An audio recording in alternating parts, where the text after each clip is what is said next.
Welcome to Let Me Fix This. Enjoy the video. You start by readying Safari and your account so the web experience behaves like an app.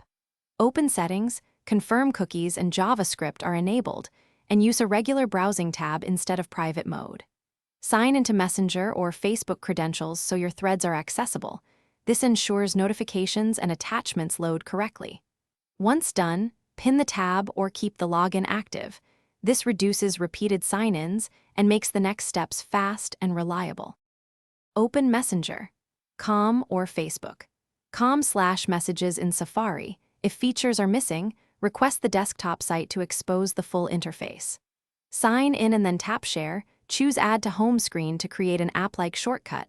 This makes launching one tap away and provides a near-native feel.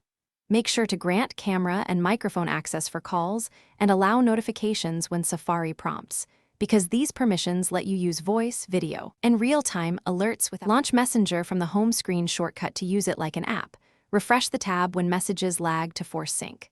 For voice or video calls, test camera and mic. If they don't work, go to Settings, right arrow Safari, right arrow camera/microphone and re-enable permissions, then retry. If conversations fail to load or media is missing, clear site data for Messenger. Com or sign out and back in. If that still fails, restart Safari. This usually resolves stale sessions and caching problems quickly.